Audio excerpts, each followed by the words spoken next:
നമസ്കാരം. ഹലോ. നമസ്കാരം. പറയട്ടെ. ഓ. പിന്നെ ഞാൻ പറഞ്ഞ വാക്യായിട്ടാണോന്ന് എനിക്കറിയില്ല. ഞാൻ ഓർക്കുന്ന കാരണം എന്റെ ഓർമ്മയിൽ ഒത്തിരി വർഷങ്ങളായതുകൊണ്ട് ഇത്ര വയസ്സിലാ എന്നൊന്നും എനിക്ക് ഓർമ്മയില്ല. ഞാനൊരു 35 വയസ്സൊക്കെ ഉള്ളപ്പം അതിഭയങ്കരമായ പ്രാർത്ഥനയും ധ്യാനവും ഒക്കെ ആയിരുന്നു. അങ്ങനെ ഇരുന്നപ്പം 40 വയസ്സിൽ എന്റെ അമ്മ മരിക്കുക. അതുകൊണ്ട് എനിക്ക് ആ പ്രായം ഓർമ്മയുള്ളത്. അപ്പൊ ഞാൻ ഈ 40 വയസ്സുകൊണ്ട് കഴിഞ്ഞപ്പം പിന്നെ ഞാൻ ഈ മുറി മൊത്തം ഉരുണ്ട് ഒരു ഭിത്തിന്ന് അടുത്ത ഭിത്തിയിലേക്ക് പോയി ഉരുണ്ട് നിലവിളിയാ.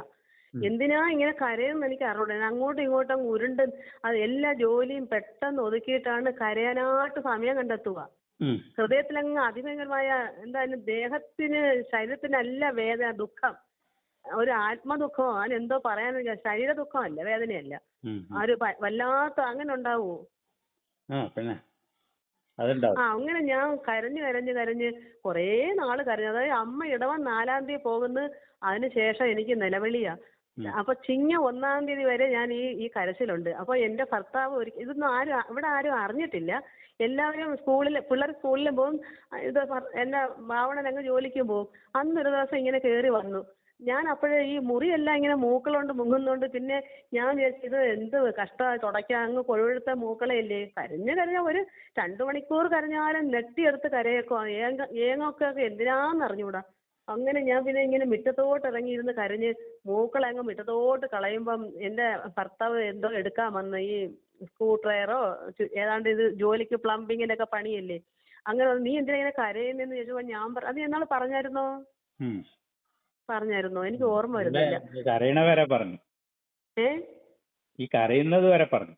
അത് അങ്ങനെ ഞാൻ ഒരു പ്രാർത്ഥനയ്ക്ക് പോയ കാര്യം പറഞ്ഞു. ഇല്ല. അപ്പോൾ ഈ നിലവിളി വന്നപ്പോഴത്തേക്ക് എന്തിനാ ചോദിച്ചു. ഞാൻ പറയാം എനിക്ക് എവിടെയെങ്കിലും പോകണം, അല്ലാതെ എനിക്ക് പറ്റില്ല. അന്നേരം എന്തോ കാര്യം എന്ന് പറയാൻ എനിക്ക് ഒന്നും അറിയാനും എന്തിനാ കരയെന്ന് എനിക്ക് അറിഞ്ഞുകൂടാ. എന്തായാലും കൊള്ളാം, എന്നെ ഒരു ആരാധനത്തെ ആക്കി. ഞാൻ എന്തായാലും കൊള്ളാം ആ പ്രാർത്ഥനയിൽ സന്തോഷമായിട്ട് അനുഭവിച്ച്. അപ്പൊ ആ പ്രാർത്ഥന മുമ്പാണോ അതിന് പിന്നീടാണോ എന്ന് എനിക്കറിയില്ല. കാരണം പ്രാർത്ഥനയ്ക്ക് ശേഷമാണെങ്കിൽ ഞാൻ അവിടെ അച്ഛനോട് സാക്ഷ്യം പറഞ്ഞാനായിരുന്നു. അപ്പൊ അതിന് മുന്നേ ആയിരിക്കും ചിലപ്പോ. ഇവിടെ ഞാൻ എന്ന് 2-3 മണിക്കൂർ സന്ധ്യ തൊട്ട് നാമചില്ല ധ്യാനിക്കാൻ ഇരിക്കും. അപ്പോഴാണോന്ന് എനിക്ക് അറിയത്തില്ല. അത് എനിക്ക് 40 വയസ്സിന് മുമ്പാണോന്ന് എനിക്കറിയില്ല. പക്ഷെ 40 വയസ്സിന് ശേഷമാണ് ഞാൻ ഈ ആരാധനയ്ക്ക് പോയത്. അപ്പൊ അതിന് മുന്നേ ഞാൻ ധ്യാനിക്കുന്ന സമയത്ത് ഈ വലിയൊരു പാറയ്ക്കകത്ത് എടുക്കാൻ വയ്യാത്തൊരു കൂടം കൊണ്ട് അടിച്ചു പൊട്ടിച്ച എങ്ങനെ ചിന്നിച്ചിതറും, അതുപോലെ എൻ്റെ തലയെല്ലാം ചിന്നിച്ചിതറി.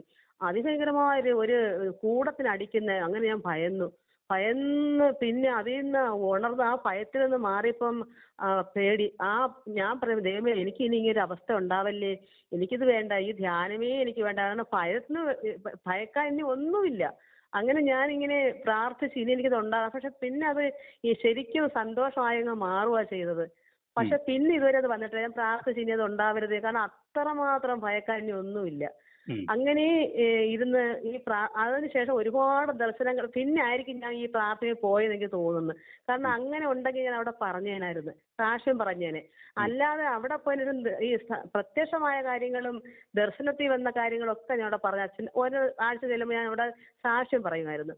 അങ്ങനെ ചെയ്തപ്പോൾ ഒരു ദിവസം ഒത്തിരി ഭക്തന്മാരെല്ലാവരും കൂടെ അക്കരെ ഒരു കുന്ന്, ഇക്കരെ ഒരു കുന്ന്. അപ്പൊ ഇക്കരെ കുന്നിനകത്ത് എല്ലാവരും അവിടെ കൂടിയിട്ടുണ്ട്.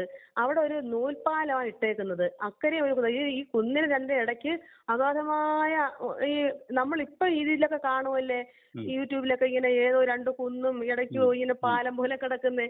അതുപോലെ അന്നൊന്നും നമുക്ക് യൂട്യൂബും ഫോണൊന്നും കണ്ടിട്ടില്ലല്ലോ. ഈ കേൾക്കുന്നുണ്ടോ? തൂക്കുപാലം. അല്ല, ഇത് പാലമൊന്നുമല്ല, ഒരു നൂലാ.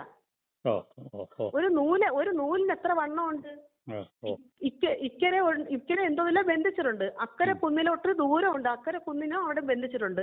ഇക്കരെ നിൽക്കുന്ന ആൾക്കാരെല്ലാരും അക്കരെ പോകാൻ നിൽക്കുക. ഈ നൂലിൽ കൂടെ വേണം പോകാൻ. അപ്പൊ എനിക്ക് മാത്രം പോകാൻ പറ്റും. എന്തെന്ന് വെച്ചാൽ എന്റെ കയ്യിൽ, എല്ലാവരുടെയും കയ്യിൽ ഓരോ പാത്രമുണ്ട്. പാത്രത്തിനകത്ത് ഈ പുഴുങ്ങുന്ന നമ്മൾ ചീനിയോ മറ്റൊക്കെ പുഴുക്ക് സാധനം ഉണ്ടല്ലോ. ഈ എല്ലാവരുടെയും പാത്രത്തിൽ ഈ ആഹാരമുണ്ട്, പുഴുക്കുണ്ട്, പക്ഷെ കറിയില്ല. എന്റെ കയ്യിൽ മാത്രമുണ്ട് കറി, ഇത് തിന്നാനുള്ള. അപ്പൊ എനിക്ക് മാത്രം ഈ നൂലിൽ കൂടെ നടന്ന് അക്കരെ പോകാം. വേറെ ആർക്കും പറ്റത്തില്ല. എനിക്ക് മാത്രം എന്നെ മാത്രം കടത്തി വിട്ടു. ആ നൂലിൽ കൂടെ നടന്ന് അക്കരെ കുന്നിൽ പോയി. അഗാധ പർവ്വതമാ, ഇക്കരെ ഒരു പർവ്വതമാ. ഈ രണ്ടിന്റെ ഇടയ്ക്കൂടെ അഗാധമായ കുഴിയാണ് കിടക്കുന്നത്. താഴോട്ട് വീണ കുഴി പോവും. ഞാൻ ഈ നൂലിൽ കൂടെ നടന്നു പോകുന്നു. ഈ മറ്റുള്ളവരെല്ലാം അവിടെ നോക്കി നിൽക്കോ.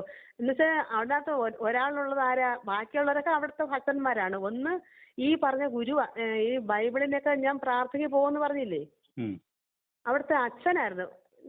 എനിക്കിതൊക്കെ നമുക്ക് എല്ലാവർക്കും കൂടെ ഒന്നിച്ച് ബൈബിളൊക്കെ ഉപദേശങ്ങളൊക്കെ പറഞ്ഞിരുന്ന അച്ഛനാ. പക്ഷെ അച്ഛനും പാത്രത്തിൽ കറിയില്ല. അപ്പൊ എന്റെ പാത്രത്തിൽ മാത്രം അത് ഞാൻ അച്ഛനോട് പറഞ്ഞത്.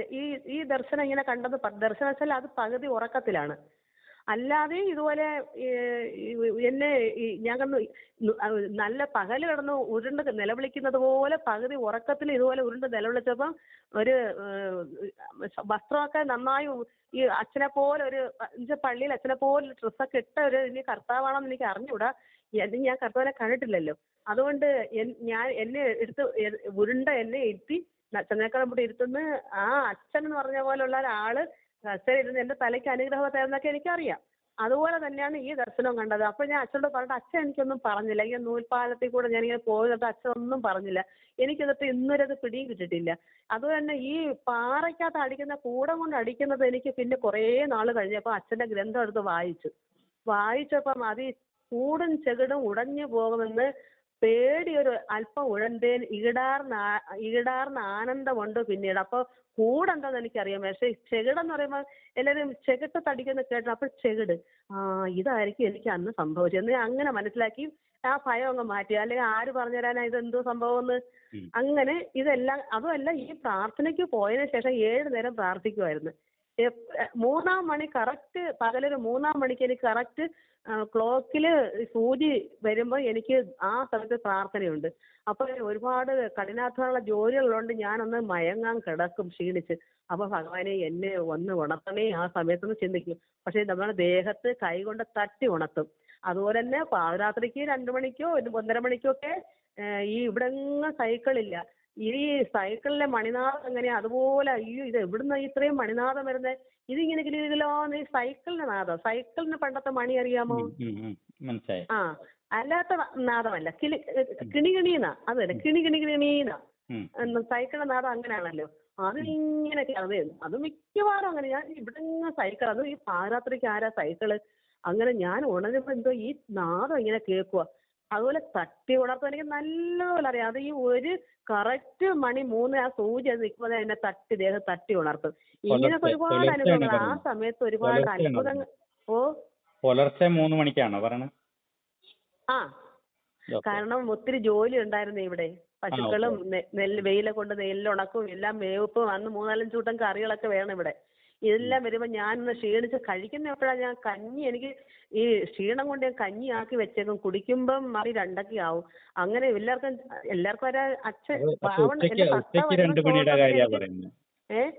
ഉച്ചയ്ക്ക് 2 മണിയാ പറയുന്നത്. പ്രാർത്ഥനയോ? അല്ല, ഇത് ഉച്ചയ്ക്കുള്ള കാര്യമാണോ പറയണേ? 2 മണിയാവും കഞ്ഞി കുടിക്കാൻ എന്ന് പറയണത്. ആ, രാവിലെ സമയം കിട്ടത്തില്ല. രാവിലത്തെ രാത്രിയിലത്തെ കാര്യമല്ല പറയണത്.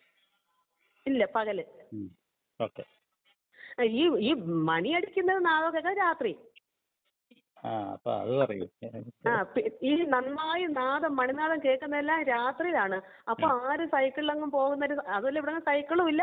പാതിരാത്രിക്ക് അത് ഒരു ദിവസമല്ല, മിക്കവാറും ദിവസം കേൾക്കും. ഈ പിന്നെ 3-ാം മണിക്കെന്ന് പറഞ്ഞാൽ പകല് ഞാനൊന്ന് കിടക്കും. അപ്പൊ ആ സമയത്ത് 3 മണിക്ക് എനിക്ക് കറക്റ്റ് 7 നേരം പ്രാർത്ഥിക്കണം. 1 നേരം ഈ 3-ാം മണിയാ. അപ്പൊ ആ സമയത്ത് ഞാൻ ഉറങ്ങിപ്പോ എന്നെ ഭഗവാനെ ഞാൻ എങ്ങനെ ഉണരുമോ എന്തോന്ന് പറഞ്ഞ് കിടന്നു പോകും, അങ്ങ് ഉറങ്ങിപ്പോവും. ആ സമയത്ത് തട്ടി ഉണർത്തോന്ന് പറയുവാ. അപ്പോൾ തന്നെ കറക്റ്റ് നോക്കുമ്പോൾ കാണാം ക്ലോക്കിൽ 3 സൂചി 3 തന്നെ നിൽക്കും. അത് ഉച്ചയ്ക്കുള്ള 3 മണിയാണ് പറഞ്ഞത്. എന്നിട്ട് ഒരുപാട് അത്ഭുതങ്ങളും ഉണ്ടായിട്ടുണ്ട്. മുറ്റം നിറയെ നെല്ല് കിടക്കും. പെട്ടെന്ന് മഴ വരും. മഴ വന്നാൽ ഒരു തുള്ളിക്ക് ഒരു കുടം വീട് 5-6 വീഴും. ഞാൻ ആ മുറ്റത്തിറങ്ങി നിന്ന് പറയും, ഈ മഴ ഇപ്പൊ ഇവിടുന്ന് മാറണമെന്ന്, പോകണമെന്ന് പറഞ്ഞാൽ അന്നേരേ അത് പോകും. അല്ലെങ്കിൽ നെല്ലെല്ലാം പോകത്തില്ലയോ. അതുപോലെ തന്നെ തൊട്ടടുത്തൊരു വീട്ടില് ഒരു ആട്ടുംകുട്ടിക്ക് വയ്യ, ചേച്ചി എൻ്റെ ആട്ടിന് വയ്യ, നന്നായി അതിന് വയറിളക്കവും ദഹനവും ഒന്നും ഇല്ലാതെ ഇങ്ങനെ നിൽക്കുന്നു, ഒരേ ലമ്പത്തിൽ നിൽക്കുക. ഞാൻ വെറുതെ ഒന്ന് ചെന്ന് നോക്കിയെന്നുള്ളതേ ഉള്ളൂ. നോക്കി മുതുകത്ത് തലതൊട്ട് മുതുകത്തിന്റെ തലയുണ്ടല്ലേ, തലയുടെ മുതുകൊട്ട് തലതൊട്ട് മുതലോട്ട് തടവി വാലിന്റെ അങ്ങനെ വെറുതെ കണ്ടോട്ട് ഞാനൊന്നും ചിന്തിച്ചിട്ടൊന്നും അല്ല, എനിക്ക് അറിഞ്ഞും കൂടാ. അങ്ങനെ തടവി ഇഞ്ഞി വന്നപ്പം ചേച്ചി ഇതാ കുട്ടി അഴിച്ചു മാറ്റി കെട്ടി തിന്നുന്നു, വേറെ അങ്ങോട്ട് അയ്യത്തോട്ട്. അങ്ങനെ പിന്നെ അതുപോലെ തന്നെ തൊട്ടടുത്തൊരു വീട്ടില് അവരുടെ മോന് ഈ പാർട്ടി സംബന്ധമായി ആരോ വെട്ടി 2 കൈയുടെയും വെള്ള മുറിഞ്ഞങ്ങ് തൂങ്ങി, ഈ വരകളെല്ലാം അങ്ങ് പോയി. അങ്ങനെ അതിന് ആശുപത്രി കൊണ്ടുപോകുന്നെന്ന് ഇവിടെ എല്ലാവരും അങ്ങ് അറിഞ്ഞ് അതിന്റെ അമ്മ സിറ്റൗട്ടിൽ നിന്ന് തല കൊണ്ട് ഭിത്തിയിലിങ്ങനെ ഉരുട്ടി ഉരുട്ടി ഉരുട്ടി അവരുടെ ഹാളിലോട്ട് കയറി. ഞാൻ ഇവിടെ നിന്ന് ഞാൻ എൻ്റെ ഭർത്താവിടെ മുറ്റത്ത് നിൽക്കുമായിരുന്നു. ഞാൻ ഒരു ഭാവന കണ്ട അവർ വയ്യാതെ തല കൊണ്ട് ചുറ്റി, നീ നിന്റെ കാര്യം നോക്ക്. ഞാനിത് കേൾക്കാതെ ബഹമൊക്കെ ഞാൻ രാത്രിയായിരുന്നു, ഒരു 8 മണിയോളം ആവും. ഞാൻ വെല്ലും ബ്രേക്കില്ലാന്ന് വെട്ടം പോലെ ഞാൻ ഇറങ്ങി പെട്ടെന്ന് അവിടെ ചെന്ന്. ഞാൻ എന്ത് സുമിത് സാറേ എന്ന് ചോദിച്ചു. അയ്യോ എനിക്കൊന്ന് രത്നഭായി എനിക്കൊന്ന് കിടക്കണം, എനിക്കൊന്ന് ഉറങ്ങണം. ഞാനങ്ങനെ അവരെ തോളിലോട്ടിട്ട് നിന്നിട്ട് അവിടുത്തെ പെണ്ണോട് അറിഞ്ഞ് അവിടെ ചേട്ടത്തിയുടെ മകളോട് ഉണ്ടായിരുന്നു. ഞാൻ മക്കളെ ഒരു പായ അങ്ങോട്ട് ഇടന്ന് പറഞ്ഞ് ഞാൻ മക്കളെ തോളിലോട്ട് അവരെന്നെക്കാളും മൂത്തവരാ, അവരിപ്പം മരിച്ചുപോയി. അവരെ ഞാൻ തോളിലിട്ട് ആ പായലോട്ട് ചരിച്ചില്ല, കുഞ്ഞിനെ കിടന്നൊക്കെ കിടത്തി. അപ്പോഴേ അവരങ്ങ് ഉറങ്ങി. ഇങ്ങനെയൊക്കെ ഒരുപാട് അമ്മയുടെ മരണങ്ങൾ, ഇങ്ങനെയൊക്കെ ഒരുപാട് കാര്യങ്ങളൊക്കെ ഇങ്ങനെ ഞാനിങ്ങനെ ഇപ്പൊ ഇതൊക്കെ ഒരു കാര്യം വന്നോണ്ട് പറയുന്നത്. ഇതൊക്കെ ഇവിടെ എല്ലാവർക്കും അറിയാം. പക്ഷെ ഇവർക്ക് എന്റെ മക്കളോ ഭർത്താവ് ഇത് മൂടി വെക്കുവാണ്. കാരണം ആരും കേട്ടാ നാണക്കേടല്ലെന്ന് പറഞ്ഞ് ഞാനത് ഇങ്ങനെ ഒന്നും ഉണ്ടോന്ന് ഒരു ചോദിക്കത്തുമില്ല, അത് കേട്ട ഭാവം എടുക്കത്തുമില്ല. ഇപ്പൊ എനിക്ക് എല്ലാരും ഇങ്ങനെയൊക്കെ ഓരോന്ന് പറയുന്നോണ്ട് ഞാനത് ഇങ്ങനെ പറഞ്ഞെന്നുള്ളതേ ഉള്ളൂ. അപ്പൊ അതെല്ലാം പോയിട്ട് ഇപ്പൊ എന്റെ അവസ്ഥ. അപ്പൊ ഞാനിങ്ങനെ നിലവിളിച്ചത് എപ്പോഴാന്ന് എനിക്കിത് കിട്ടിയത്, ഈ പ്രാർത്ഥന കിട്ടിയത്. ഉരുണ്ടുരുണ്ട് നിലവിളിച്ച് എനിക്ക് എവിടെയും പോകണമെന്നായപ്പോഴാണ് ഈ പ്രാർത്ഥനയ്ക്ക് കൂടാനും ഇവിടെ അല്ലാതെ ഞാൻ പ്രാർത്ഥനയും ധ്യാനമൊക്കെ ഉണ്ടെങ്കിൽ അതിൽ പോരാതെ എനിക്ക് തോന്നി. അതുകൊണ്ടാണ് അങ്ങനെ പോകേണ്ടി വന്നപ്പോൾ ഈ ഭഗവാനെ പ്രത്യക്ഷമായി ഈശ്വരനെ കണ്ടതും അതിനുശേഷം സമാധാനവും ഒക്കെ ആയി സന്തോഷമായി. പിന്നെ എനിക്ക് ദാഹമില്ല, മറ്റു എവിടെ പോകണമെന്ന് അറിയാൻ പറ്റില്ല. എല്ലാ വെപ്രാളവും അടങ്ങി. ഇപ്പൊ 2-3 വർഷം കൊണ്ട് വീണ്ടും അതുപോലെ അങ്ങ് തുടങ്ങി. അത് വേദന വേദന വേദന. എന്ത് വേദനയാ? ശരീരവേദനയൊന്നുമല്ല, ആത്മവേദനയെന്നോ എന്ത് പറയാനോ എന്ത് വേണമെന്ന് എനിക്ക് അറിഞ്ഞുകൂടാ. അങ്ങനെ ഞാൻ അങ്ങ് ഇവിടുന്ന് അങ്ങ് ഇറങ്ങി ഇവിടുത്തെ അടുത്ത ഒരു ശിവക്ഷേത്രമുണ്ട്, അവിടെ എന്തിനാ പോയെന്നറിയാമോ? അന്ന് കർക്കിടക മാസമായിരുന്നു. എവിടെയെങ്കിലും പോകണം, അല്പം ഭാഗവതം എല്ലാം വായിക്കാം, അല്ലെങ്കിൽ ഭക്തന്മാരെ കൂടാൻ നിന്ന് ഇരിക്കാം എന്നും പറഞ്ഞ് ഞാൻ ഇവിടുന്ന് അങ്ങ് പോയി. അത് ഭയങ്കര മഴ. അപ്പൊ ചെന്നപ്പോ എന്തോ കർക്കിടക മാസമാണെന്നും എന്തോ ഈ രാമായണം വായനൊന്നും എനിക്ക് അറിഞ്ഞുകൂടല്ലോ. അങ്ങനെ ഞാൻ അമ്പലത്തിൽ പോകാറില്ല, അതുകൊണ്ടാണ്. ചെന്നപ്പം അവിടെ 2 സ്ത്രീകള് ഇത് വായിക്കുന്നു. അങ്ങനെ ഞാൻ കയറി, ഞാൻ വായിച്ചിട്ടില്ലെങ്കിലും ഞാൻ ഭാഗം അറിയാം വായിക്കാൻ. അങ്ങനെ ഞാൻ രാമായണം എനിക്കൂടെ ഒന്ന് വായിക്കണം, ഞാൻ അവിടെ നിന്ന് വായിച്ചു. അപ്പൊ ഞാൻ പറഞ്ഞു എനിക്ക് വായിച്ചിട്ടില്ല, എനിക്ക് അതുകൊണ്ട് അറിഞ്ഞൂടെ, തെറ്റൊക്കെ കാണുന്നാൽ എനിക്ക് വായിച്ചേ പറ്റൂ. അങ്ങനെ ഞാൻ അത് വായിച്ചു. അപ്പൊ അവർ പറയും തെറ്റൊന്നും ഇല്ലല്ലേ എന്ന് പറഞ്ഞ്. അങ്ങനെ എന്നിട്ടും അപ്പോഴെന്തോ മഴയായോണ്ട് എല്ലാവരും അവരവരുടെ വീട്ടിൽ പോയി. ഈ വായിക്കുന്നവർ ഞാനും മാത്രമേ ഉള്ളൂ.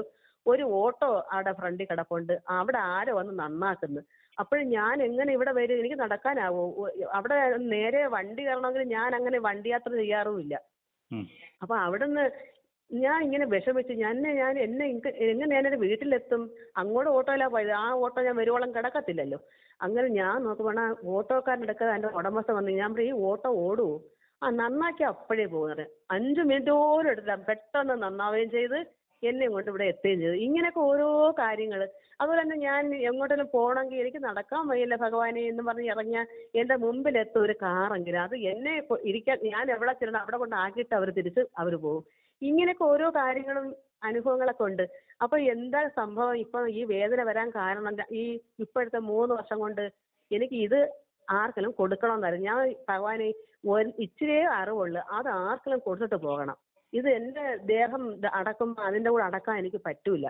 കാരണം ലൗകികമായ എന്തെങ്കിലും നമുക്കുണ്ടെങ്കിൽ നമ്മൾ എല്ലാവർക്കും കൊടുക്കും. എനിക്ക് ഇപ്പം കൊടുക്കാനുള്ളത് ഇതാണ്. ഒരു LKGയുടെ അറിവ് പോലും ഇല്ല. ഉള്ളത് എനിക്ക് എൻ്റെ മക്കൾക്കോ വേണ്ട. അവരിങ്ങനെ അവരുടെ ജോലിയും വേലയായിട്ട് അവരിങ്ങനെ മാറി അവരുടെ കാര്യം നോക്കി വീടും വെച്ച് മാറി കഴിയുന്നു. ഞാനിങ്ങനെ ഇതും കൊണ്ടിരിക്കുക. എനിക്കിത് ആർക്ക് കൊടുത്തിട്ട് എനിക്ക് പോകാൻ പറ്റും?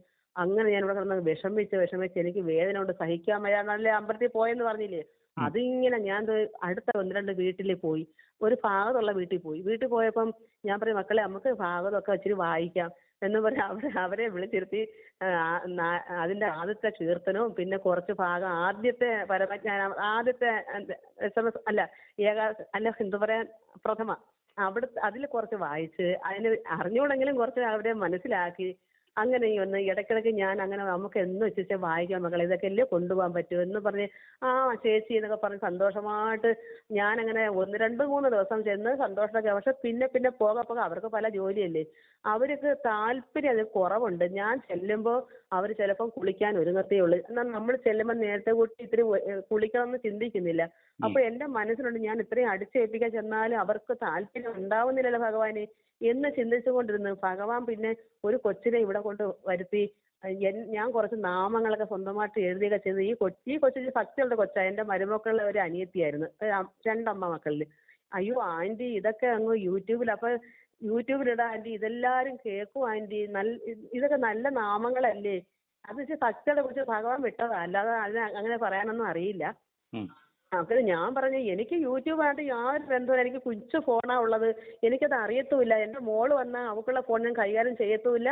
എന്തെങ്കിലും കാണണമെങ്കിൽ പോലും അവളാണ് എനിക്ക് കാണിച്ചത്. അഥവാ കയ്യിൽ നിന്ന് അനങ്ങുമ്പോൾ അത് എങ്ങോട്ടും മാറിപ്പോ അത് തിരിച്ച് അതൊന്നുകൂടെ കാണിക്കട്ടെന്ന് അവൾ വാങ്ങിച്ച് ഇട്ട് തരുന്നത്, എനിക്ക് തൊടാൻ പോലും അറിയില്ല.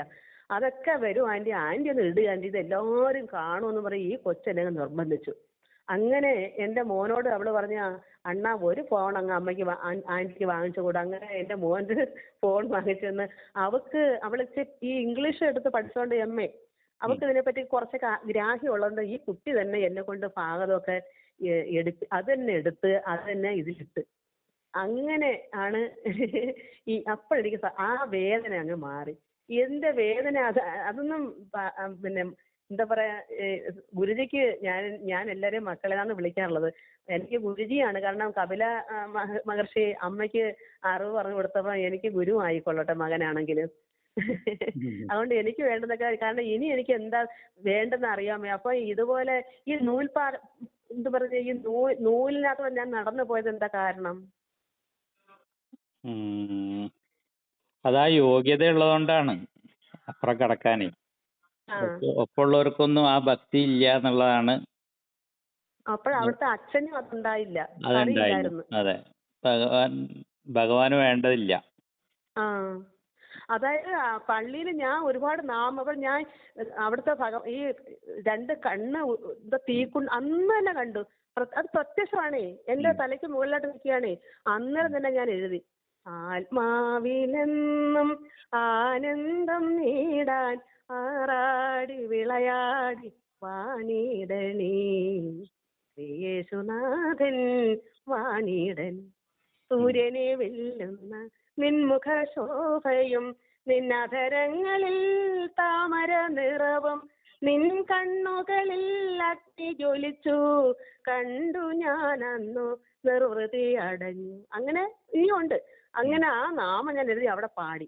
എല്ലാവർക്കും അങ്ങ് തൂവാല, അവരെ എല്ലാ സിസ്റ്റർമാരും വന്ന സിസ്റ്ററെ കണ്ടോ ഈ തൂവാല എല്ലാം മുങ്ങി. സിസ്റ്ററുടെ അന്ന് ഇതിനേക്കാളൊക്കെ 7 നേരം പ്രാർത്ഥിക്കുന്ന ഒരു സമയമായിട്ട് ഒരുപാട് ഒരു എന്താ പറയാ, ആ നാമം കേട്ടാൽ എല്ലാവരും അങ്ങനെ അങ്ങ് ആവുമായിരുന്നു അന്ന്.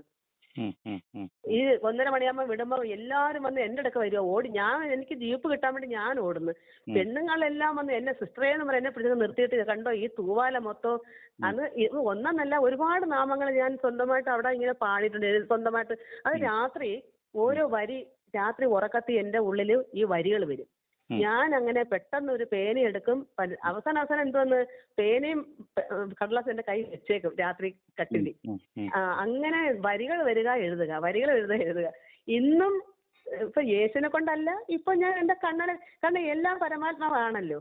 എല്ലാം കാണാതെല്ലാം അങ്ങല്ലാതെ മറ്റൊന്നും ഇല്ലല്ലോ, പരബ്രഹ്മ വസ്തു തന്നല്ലോ. അതുകൊണ്ട് ഇവിടെ കണ്ണനായാലെന്താ, യേശുവാനെന്താ, ബുദ്ധനായാലെന്താ, അത് അങ്ങനെ ഞാനുണ്ട്. വിഷ്ണുവും ശിവനും നീ, അങ്ങനെ ഒരു നാമം, അങ്ങനെ ഒരുപാട് നാമങ്ങളുണ്ട്. എല്ലാം അത് കർത്താവായ, അത് ക്രിസ്തുവും അള്ളാഹുവും മുരുകനും ഗണപതി എല്ലാം അങ്ങല്ലാതെ മറ്റൊന്നുമില്ല. ഇതെല്ലാം കാണാൻ ഞാനായവൻ തന്നെയാണെന്നുമുണ്ട്, ഞാൻ തന്നെയാകുന്നു സർവ്വതും. ഇങ്ങനെ എല്ലാം ഒരുപാട് നാമങ്ങൾ, ഇങ്ങനെയെല്ലാം ഓരോ വരികൾ എനിക്ക് വരും, ഞാനങ്ങ് എഴുതും. കാരണം പിന്നെ മറന്നു പോകും. അപ്പൊ ആ നൂൽപാത്രത്തിന്റെ നൂലിനകത്തൂടെ കടന്നത് മാത്രം എനിക്ക് അറിയാൻ വയ്യതുള്ളൂ. ബാക്കി കൂടും ചെകടും ഉടഞ്ഞു പോകുന്ന പേടി ഒരു അല്പം ഉടന്തേനെ അതിൽ. പക്ഷെ ഞാൻ അല്പമൊന്നും അല്ല ഭയന്നത്. കാരണം ഒരു പാറ ഒരു ഭയങ്കര കൂടം വെച്ച് തല്ലിയാല് പൊട്ടിച്ചാൽ എത്ര ഞാൻ എന്നിട്ട് ഞാൻ ഭയന്നിട്ട് എന്നെ അതിൽ നിന്ന് ആ ഭയത്തിൽ തന്നെ ഞാൻ രണ്ട് കൈയും തപ്പി നോക്കാം തലയോട്ടി അവിടെ ഉണ്ടോ ഇല്ലയെന്ന്. ഉം, ഉം, ഉം. അപ്പൊ നോക്കാൻ തലയോട്ടി അതുപോലെ തല ഇരിപ്പുണ്ട്, ആശ്വാസമായി. ഇപ്പൊ മറ്റേ ഇപ്പൊ ഞാൻ ധരിച്ചു ഇപ്പൊ എല്ലാം ഇപ്പൊ പിന്നെ ചിന്നിപ്പോയെന്ന്. മുഴുവൻ ആനന്ദാണ് അല്ലേ? ആ ഫുൾ ഞാൻ ആനന്ദാണ് ഇപ്പോഴും അല്ലേ? മക്കളെ ഞാൻ ഇപ്പോഴും ആനന്ദിക്കുക. എനിക്ക് അതാണ് ആനന്ദമല്ല ഈ ഈ ആനന്ദം കിട്ടാൻ വേണ്ടിയാണേ എല്ലാവരും തപസ് അനുഷ്ഠിക്കുന്നതേ. എന്റെ പൊന്നു മക്കളെ, മക്കളെ പേരെന്തുവാ? ദേവരാജൻ. എന്റെ പൊന്നാനാ, ഞാൻ എന്റെ പൊന്നിനെ എന്നെ കൃഷ്ണനെ വിളിക്കുന്നത് എന്റെ പൊന്നൂന്നാ. എന്റെ പൊന്നുമാണ് എന്റെ കൃഷ്ണൻ. ഞാൻ എന്റെ പൊന്നു എന്നെ കുഞ്ഞാട്ടാ കൊണ്ട് നടക്കുന്നത്. അവനെ ഞാൻ എന്താ ഈ 30-35 വയസ്സുള്ള എടുത്തോണ്ട് തോളയിലിട്ടോണ്ട് പോകും, കുളിപ്പിക്കും, വാവാറ്റും, ചന്ദനം തൊടിയിക്കും, എന്തെല്ലാം ചെയ്യും. അതുപോലെ ഞാൻ ഇപ്പൊ ദേവരാജൻ എന്ന് പറഞ്ഞ ആളായാലും ഒരു കാക്കയായാലും ഒരു പൂച്ചയായാലും എല്ലാത്തിനോടും. കാരണം ഇപ്പൊ ഞാൻ ഒന്നും വളർത്താത്ത എന്താ, എനിക്കിതിനൊക്കെ പിരിയാൻ വയ്യ. എവിടോ ഒരു പൂച്ച 13 പെറ്റ് വാങ്ങിക്കുന്ന പാൽ ആ കുഞ്ഞ് കൊടുക്കാനല്ലേ, പാൽ തള്ളയ്ക്കും കൊടുക്കും, പിന്നെ കുഞ്ഞിന് അങ്ങനെ എല്ലാ ജീവജാലങ്ങളോട് അടുത്തുള്ള കുഞ്ഞുങ്ങളെല്ലാം എന്റെ ആഹാരം കഴിക്കാൻ വരും. ചേച്ചിയമ്മയെന്നാ എന്നെ വിളിക്കുക. അവര് വളർന്നപ്പം ചേച്ചിയമ്മയൊന്നും അല്ലാതെ പോയി. അവര് പറഞ്ഞു കൊടുക്കും അത് അന്യതാണെന്ന്. കുഞ്ഞുങ്ങൾ നന്നായല്ലേ ജനിച്ചു വരുന്നത്, പക്ഷെ നമ്മളെ കണ്ടല്ലേ അവർ പഠിച്ചു വരുന്നത്. ഈഗോ അങ്ങനെ മാറും. അല്ലാതെ അവിടെ ഹൃദയം ശുദ്ധമല്ലാത്തതുകൊണ്ട് അത് വളർന്നപ്പോൾ അല്ലാതെ ഇവിടെ ആ ഒരു സമയത്ത് അടുത്തുള്ള കുട്ടികളെല്ലാം ഇവിടെ വരും. എൻ്റെ പുളിശ്ശേരിയും തീയലൊക്കെ അവർ കൂട്ടുക, ഞാൻ കൊടുത്തല്ലേ കഴിക്കുക, ഇവിടെ കിടന്ന് ഉറങ്ങുകയുള്ളൂ. ഇങ്ങനെയൊക്കെയുള്ള ഒരു കാലം ഉണ്ടായിരുന്നു. അന്നേരം ഇവിടെയൊക്കെ ഒത്തിരി റബ്ബറിനടുത്ത് കുറേ നായ്ക്കളെ അതും വരും. ഒരു വലിയൊരു കലം ഉടഞ്ഞ വോട്ടിൽ ഒരു മൂലയ്ക്ക് ഒരു പ്ലാമൂട്ടി കൊണ്ടുവന്ന് ഒരുപാട് നിലം കൃഷി കൊണ്ട് ഒരുപാടിട്ട് വെക്കും. അതെല്ലാം പിറ്റേന്ന് ആരും കഴിക്കുമോ? പുളിശ്ശേരി എല്ലാം അധികം വരും. ഇതൊക്കെ കൊണ്ടുവന്ന് അതിന്റെ മൂട്ടി വെക്കുക. ഏതെങ്കിലും ജീവജാലങ്ങൾ കഴിച്ചിട്ട് ഇന്നെനിക്ക് മറ്റ് കുറെ കാക്ക ഇപ്പൊ വേണമെങ്കിൽ ചില ദിവസം 10-30 കാണും.